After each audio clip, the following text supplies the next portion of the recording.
Okay, hai. Assalamualaikum warahmatullahi wabarakatuh. Nama saya Muhammad Faris Syamil bin Malaysia. Hari ini saya akan membentangkan tajuk tentang masalah zina yang berlaku dalam kalangan rakyat Malaysia dalam subjek penghayatan etika dan peradaban. Sebelum memulakan pembentangan, izinkan saya memperkenalkan ahli kumpulan saya. Kumpulan saya bernama teratai dari kumpulan 4. Pertama sekali, Muhammad Faris Syamil bin Malaysia, iaitu saya sendiri. Kedua, Nasrul Faiz bin Farubah. Ketiga, Muhammad Luqman Hakim bin Jamaluddin. Keempat, Muhammad Haras bin Muhammad Isyam. Dan yang terakhir, Muhammad Hazim bin Mazlan.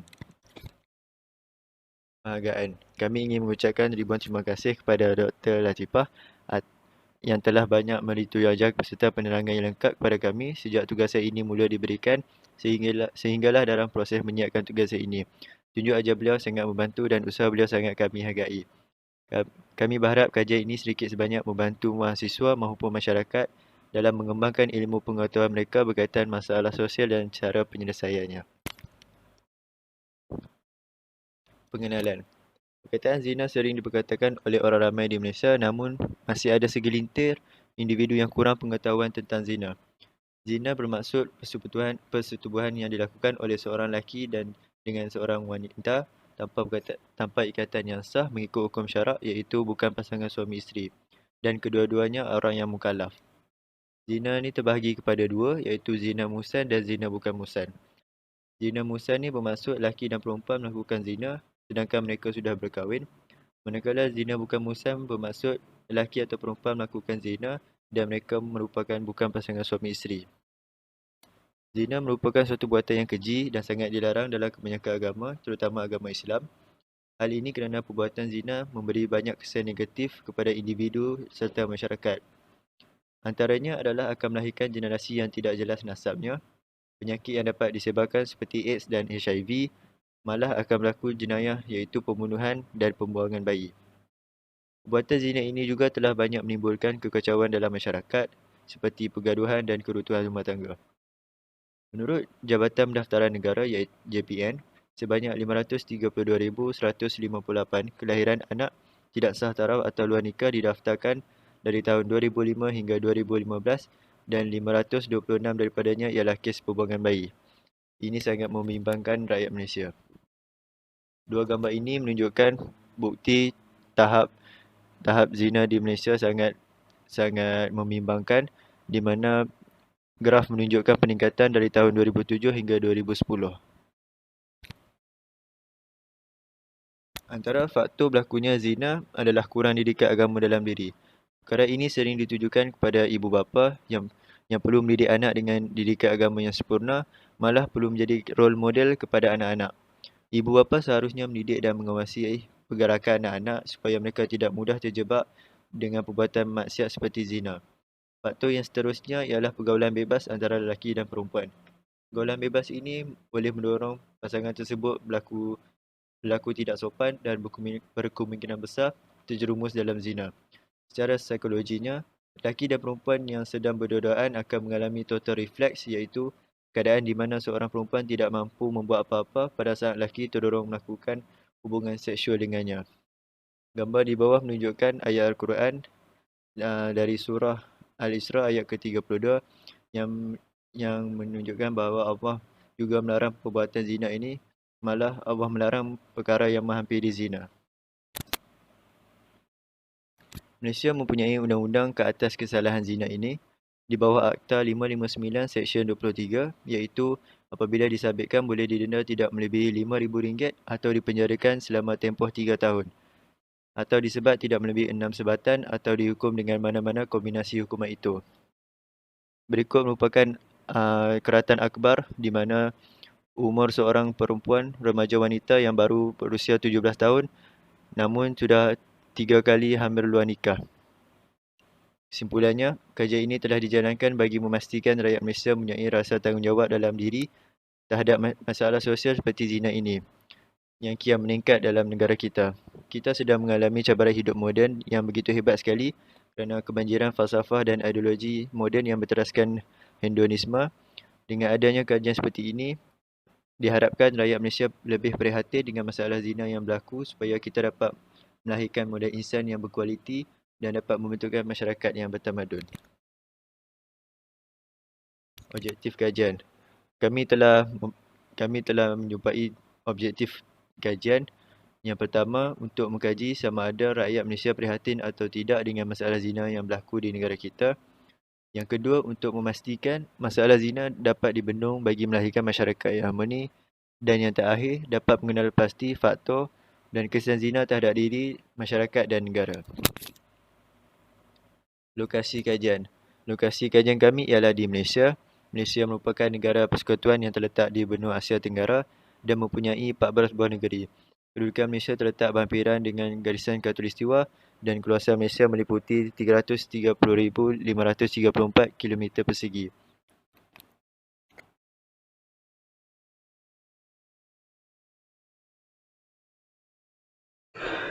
Untuk bahagian kajian literatur, terdapat beberapa perspektif bagi seks luar nikah daripada pelbagai jenis agama dan juga kaum.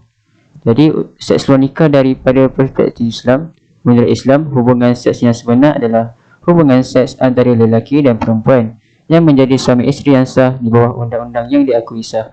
Allah SWT telah mencipta lelaki dan perempuan untuk dijadikan sebagai sebuah keluarga, sebagai saranan untuk mewujudkan rasa aman bagi keluarga bersama rasa cinta, sayang serta saling memahami. Jadi bagi agama Islam, lelaki dan wanita haruslah berkahwin terlebih dahulu sebelum melakukan hubungan seks. Melakukan hubungan seks sebelum berkahwin adalah amat dilarang sama sekali.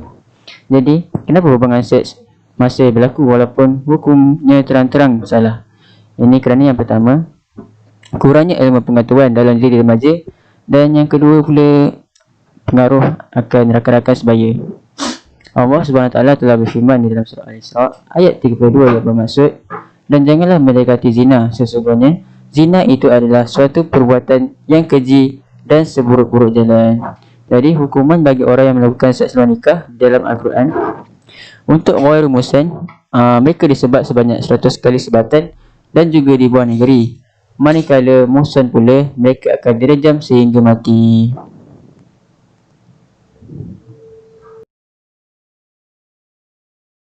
Manakala bagi seks luar nikah daripada perspektif Cina pula ialah masyarakat Cina lebih bersikap liberal terhadap hubungan seks sebelum kahwin.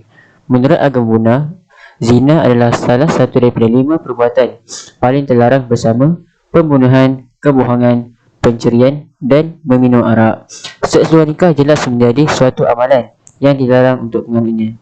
Jadi kat sini kita boleh lihat ada persamaan antara perspektif Cina dan juga perspektif Islam.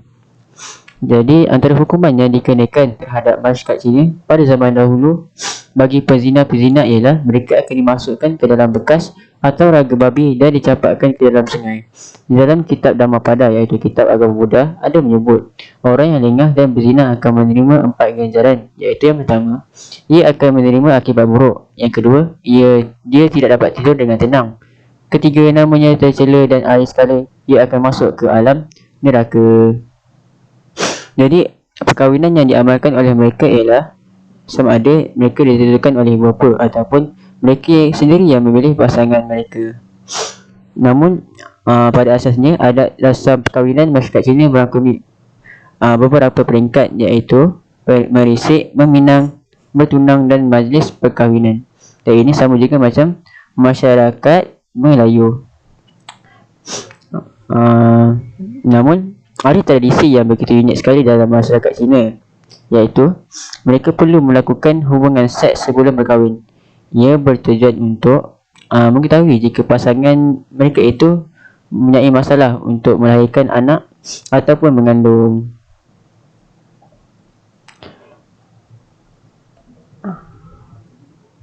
Akhir sekali, seks luar nikah daripada perspektif India pula ialah, menurut masyarakat India, hubungan seks hanya boleh dilakukan dalam ikatan perkahwinan yang sah menurut hukum agama. Apabila seks itu dilakukan di luar perkahwinan, maka akan menimbulkan penderitaan bagi pelaku seks luar nikah ataupun seks bebas. Dan bagi hukuman orang yang melakukan zina menurut Manusmriti, bagi yang tidak mengetahui Manusmriti itu apa, Manusmriti ialah kitab bagi agama Hindu.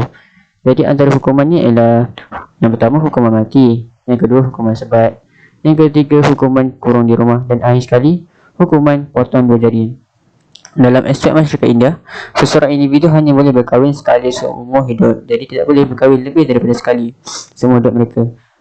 Konsep cerai sama sekali tidak wujud dalam masyarakat ini. Jadi apabila mereka berkahwin, mereka tidak akan bercerai.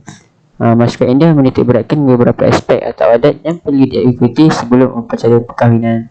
Jadi itu saja daripada perspektif India. Terima kasih. Assalamualaikum warahmatullahi wabarakatuh. Nama saya Nazrul Faiz. Saya ingin membentangkan skop kajian dan kesimpulan. Jadi, skop kajian, penyelidikan ini membincangkan masalah sosial iaitu zina yang berlaku di kalangan rakyat Malaysia, terutama remaja. Kajian ini adalah kajian tinjauan yang menggunakan soal tinjauan dari halaman Google yang akan disebarkan melalui aplikasi WhatsApp. So, sebanyak 76 responden mengambil bahagian di semua negeri di Malaysia. Responden yang menjawab soal tinjauan ini adalah dalam lingkungan 15 tahun ke bawah, 15 tahun hingga 18 tahun, 19 tahun hingga 25 tahun atau 25 tahun ke atas. Skop penyelidikan ini merangkumi masalah sosial yang berlaku di kalangan orang dari sudut pandang masyarakat di tempat masing-masing untuk menentukan masalah sosial. Data analisis untuk kajian ini adalah peratusan yang diperolehi dari jumlah orang yang mengambil bahagian dalam tinjauan ini. Hasil kajian menunjukkan bahawa kegiatan sosial berbahaya ini tidak akan memberi impak positif terhadap masyarakat setempat. Seterusnya ialah kesimpulan. Kesimpulannya ialah kami berterima kasih kepada Tuhan kerana dapat menyelesaikan kerja khusus ini tepat pada waktunya.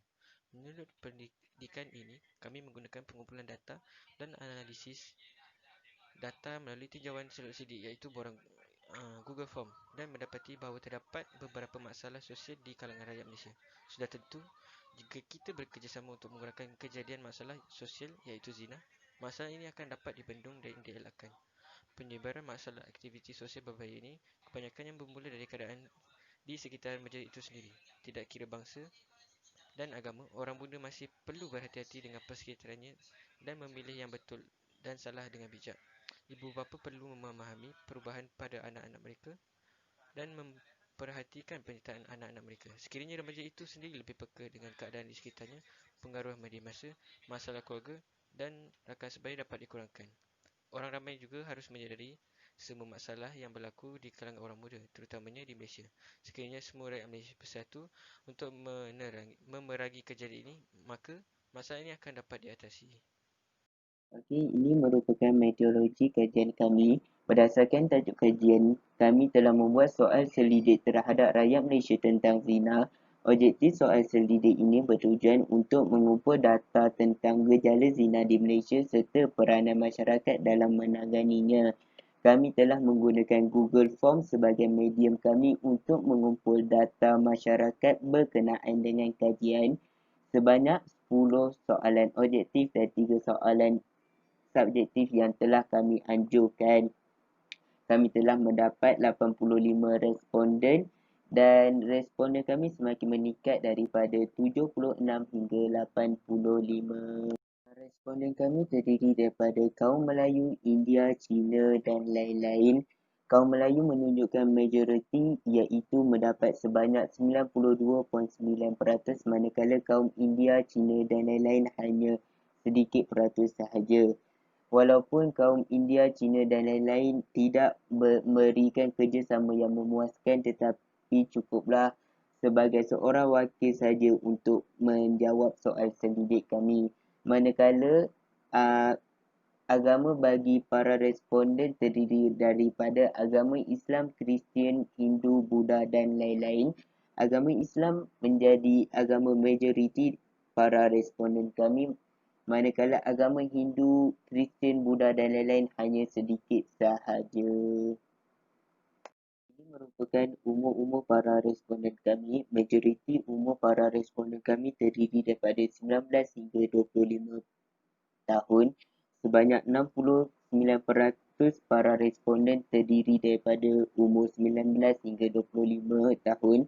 Manakala 26.2% terdiri daripada atas 25 tahun, manakala 4.8% terdiri daripada bawah 15 dan 15 hingga 18 tahun.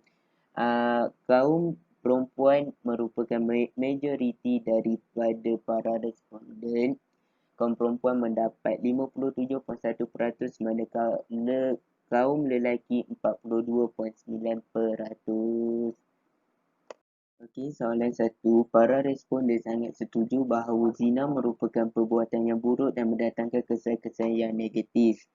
Daripada sini, data menunjukkan 90.6% responden sangat bersetuju dan hanya 9.4% responden setuju dan tidak pasti.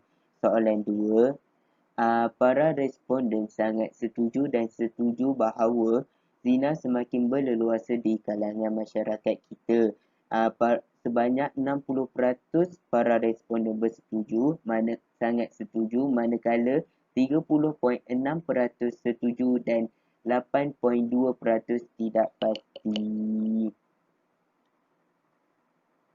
Soalan 3 menunjukkan bahawa hampir seluruh responden sangat menjaga pergaulan antara berlainan jantina. Hal ini kerana 34.1% setuju manakala 50.6% sangat setuju. Daripada data ini menunjukkan lebih daripada 80% responden sangat menjaga pergaulan antara jantina manakala 12.9% tidak pasti. Soalan 4. Hampir seluruh responden tidak pernah terlibat daripada zina. Hal ini kerana 73.2 sangat tidak setuju dan 8.5 tidak setuju. Walaupun hampir seluruh responden tidak pernah terlibat dengan zina, tetapi ada segelintir daripada responden beberapa responden pernah terlibat dengan zina. Hal ini agak mengecewakan kerana beberapa para responden pernah terlibat. Soalan 5 menunjukkan 37.6% para responden mengetahui hukuman yang dikenakan kepada penzina dari segi syariah dan sivil, manakala 34.1% setuju dan 37.6% sangat setuju. Hal ini menunjukkan lebih daripada majoriti para responden mengetahui hukuman yang dikenakan kepada penzina dan 21.2% tidak pasti dan hanya segelintir saja yang tidak mengetahui. Soalan 6. Wajarkah hukuman syariah kepada penzina dilaksanakan di negara kita? Daripada sini menunjukkan hampir seluruh responden sangat setuju bahawa hukuman syariah patut dilaksanakan di negara kita. Hal ini kerana 74% sangat setuju manakala 21.4% setuju. Soalan 7 menunjukkan 68.2% sangat setuju dan 24.7% setuju bahawa remaja mudah terdedah dengan perbuatan zina. Soalan 8 menunjukkan para responden setuju bahawa media sosial mendorong masyarakat kepada zina. Hal ini kerana 61.2% sangat setuju, 29.4% setuju manakala 8.2% tidak pasti. Soalan 9. Hampir seluruh responden setuju bahawa couple mendorong kepada zina. Hal ini kerana 35.3% setuju dan 55.3% sangat setuju. Manakala soalan 10, hampir separuh responden akan mengambil tindakan jika mengetahui seseorang sedang melakukan zina. Berdasarkan data, sebanyak 41.2% setuju, 34.1% sangat setuju dan 22.4% tidak pasti. Ini merupakan tindakan-tindakan yang akan dilakukan para responden jika dia mengambil tindakan. Para responden kebanyakannya menjawab bahawa akan melaporkan kepada pihak berkuasa, berdakwah dan menasihati jika mengetahui seseorang melakukan zina. Para responden berpendapat bahawa faktor utama kepada berluasanya zina adalah pergaulan bebas, media sosial, kurang didikan agama serta kurang pemantauan. Kebanyakan responden berpendapat bahawa didikan agama yang kuat menapis laman-laman web berunsur runcah mengenakan hukuman syariah dan menjaga ikhtilat merupakan kaedah paling efektif untuk menangani zina. Assalamualaikum warahmatullahi wabarakatuh. Pada hari ini saya akan menerangkan tentang faktor-faktor berlakunya zina. implikasi terhadap zina dan juga peranan kita untuk mengatasi masalah zina ini.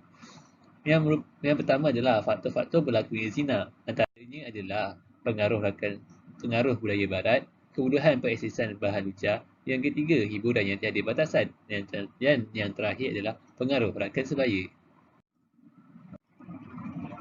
Masyarakat barat tidak mempunyai hukum yang menghalang mereka untuk melakukan interaksi antara jantina. Mereka boleh melakukan apa sahaja terhadap pasangan mereka, termasuklah melakukan hubungan seksual dan lain-lain. Apabila masyarakat Timur ataupun masyarakat Malaysia kita terdedah dengan pengaruh-pengaruh mereka ini, mereka remaja mempunyai anggapan bahawa mereka juga boleh melakukan apa yang dilakukan oleh budaya barat seperti cium, tidur bersama-sama dan lain-lain. Yang kedua adalah kemudahan pengaksesan bahan lucah. Di negara kita iaitu Malaysia, saya tidak pasti mengapa kita mudah untuk mengakses bahan lucah seperti laman web lucah dan juga aplikasi yang boleh mendatangkan zina seperti aplikasi ini iaitu Tinder, di mana mereka boleh berkenalan antara satu sama lain dan juga ataupun kita boleh simplifikasikan sebagai cinta satu malam iaitu one night stand. Yang seterusnya adalah hiburan tiada batasan di Malaysia. Kita tahu bahawa kita mempunyai banyak sangat konsert dan juga hiburan seperti mentor menti, jom heboh dan lain-lain. Aktiviti-aktiviti ini akan menyebabkan remaja berzaman sekarang tidak mempunyai batasan untuk melakukan perkara-perkara tidak digini yang boleh mendekatkan mereka pada zina seperti berpegangan tangan, bercumbu-cumbuan dan tiada siapa yang akan menghalang mereka. Pengaruh yang terakhir adalah seperti yang adalah pengaruh yang biasa kita dengar iaitu pengaruh rakan sebaya. Yang pertama adalah pengalaman rakan-rakan sebaya menaikkan semangat remaja untuk mencuba perkara baharu. Apabila mereka berbual di antara satu sama lain, rakan-rakan ini sentiasa mengajak mereka untuk mencuba benda-benda yang baharu seperti melakukan zina, bercinta, berpegangan tangan bersama pasangan mereka yang lain, dan juga mereka juga rakan-rakan menggalakkan dan memberikan sumber-sumber tentang zina seperti memberi pengenalan tentang zina, memberi pengenalan tentang laman web laman web zina dan juga memudahkan mereka untuk mengakses tentang hubungan seksual dan lain-lain. Remaja juga turut menginginkan kedudukan yang sama dengan rakan-rakan mereka. Mereka suka bersaing untuk menyuarakan pendapat mereka dengan remaja yang lain. Seterusnya yang saya ingin terangkan adalah berkenaan dengan implikasi zina terhadap keluarga, masyarakat dan juga negara. Implikasi kepada keluarga adalah yang pertama, berlakunya konflik dalam keluarga. Apabila mereka melakukan zina ini berluasa di kalangan keluarga dan remaja juga, apabila zina ini mula berluasa dalam kalangan keluarga, konflik akan berlaku di mana ibu bapa akan memarahi anak-anak mereka yang melakukan zina ataupun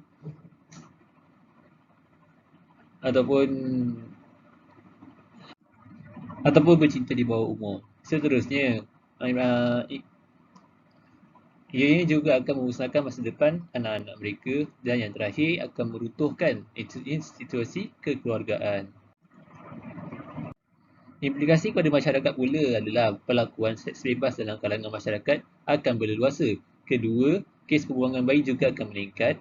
Yang ketiga, melahirkan suasana yang tidak selamat dalam masyarakat apabila kes jenayah mereka, apabila nafsu syahwat tidak dapat dibendung, mereka akan melakukan jenayah rogol dan lain-lain dan menyebabkan para wanita berada dalam keadaan yang tidak selamat. Kes sumbang mahram juga turut akan meningkat. Implikasi kepada negara adalah pertama, kes jenayah rogol dan lain-lain akan meningkat.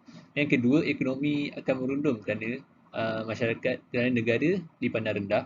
Yang ketiga, imej negara tercemar. Dan yang terakhir, negara kehilangan pelapis yang bakal memajukan negara kerana remaja-remaja telah hancur. Peranan dalam menangani masalah zina iaitu peranan ibu bapa, peranan pihak sekolah dan juga peranan pihak kerajaan. Peranan ibu bapa adalah mereka hendaklah memantau aktiviti anak-anak mereka. Mereka perlulah mengetahui dengan siapa anak mereka berkawan. Yang kedua, meluangkan masa bersama mereka. Hal ini disebabkan untuk menerapkan nilai-nilai moral dalam hidup mereka dan juga mengajar mereka apakah itu etika kehidupan. Yang kedua adalah merupakan pihak sekolah dalam menangani masalah zina. Yang pertama, pihak sekolah hendaklah menerapkan nilai-nilai murni dalam kalangan remaja pada masa kini untuk mengelakkan mereka daripada terlibat dengan masalah zina. Yang kedua, mereka hendaklah menegur kesalahan anak-anak didik mereka seperti berdua-duaan ataupun lain-lain. Yang ketiga, mengetatkan peraturan sekolah. Yang keempat, menerapkan nilai malu dalam kalangan pelajar. Ini boleh diterapkan melalui pelajaran pendidikan agama Islam. Pihak kerajaan juga bertanggungjawab untuk menangani masalah zina yang semakin merebak dalam kalangan manusia. Antaranya adalah mereka boleh melakukan penyekatan besar-besaran tentang segala unsur maksiat ke dalam negara seperti laman-laman web lucah dan lain-lain. Yang kedua, penutupan kelab-kelab malam di Malaysia ataupun menyekat daripada umat Islam daripada memasuki kelab malam. Dan yang ketiga ataupun yang terakhir adalah mengurangkan hiburan-hiburan yang diadakan di Malaysia, malah melebihkan aktiviti-aktiviti keagamaan di dalam Malaysia. Itu sahaja daripada saya. Terima kasih. Jauhi zina, jauhi neraka. Fisabilillah. Assalamualaikum warahmatullahi wabarakatuh.